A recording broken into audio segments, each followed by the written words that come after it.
اجازه میخوام از حامیان برنامه آقای سفامیز خواهش میکنم آقای سفامیز بلند شید از آقای هادی همایون بفرمایید آقای هادی همایون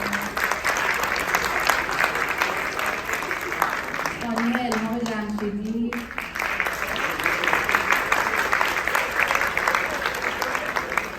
آقای صمد مجاب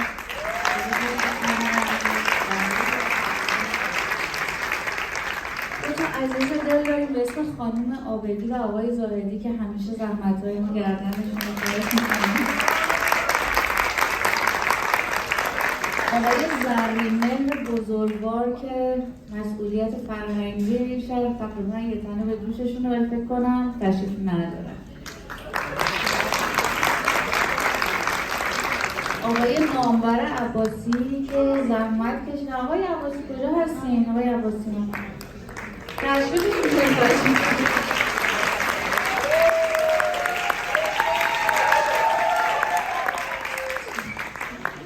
خب یه سری مهمان ویژه هم داریم که اینا هنرمندان و پیشکسوتان این شهر هستن. خواهش میکنم تشریف کنین آقای آرش فلاحی رو.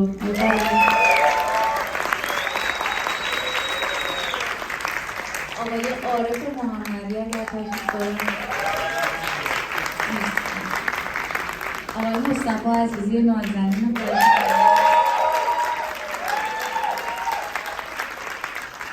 آقای حمیدرضا نادریان بزرگوار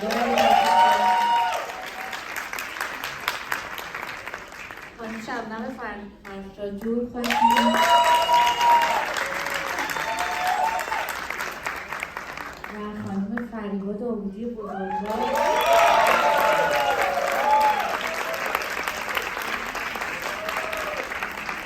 آقای محمد سباق‌زاده خواهش می‌کنم.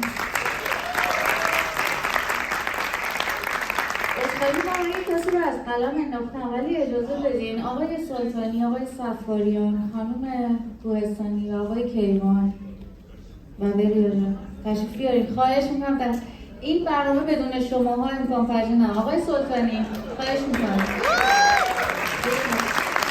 آقای صفاریان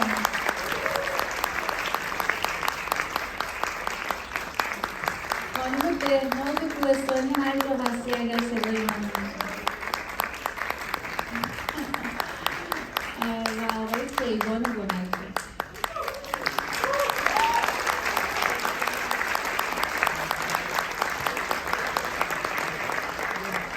من یه چیزی بگم، من تمام روز داشتم تلاش میکردم که ایسی این ساختمون رو روشن بکنیم ولی ظاهراً شهرداری نورتیور که وقتی نداره ایسی داریم.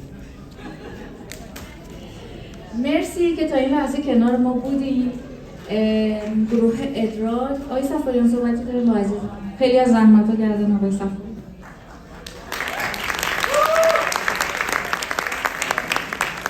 خیلی ممنونم از عزیزانی تشریف آوردن.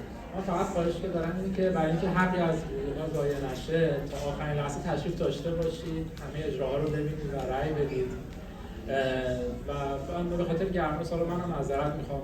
صحبت کردیم با مسئولین اما گفتن کنترل دما رو از اینجا ندارن. بله وابسته به شهرداری هست. خیلی ممنون از همین.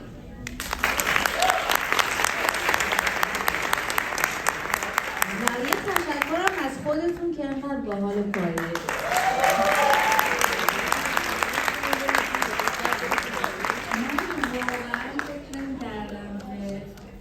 بله از فرماز سامان عزیز که اون دکور زیبا رو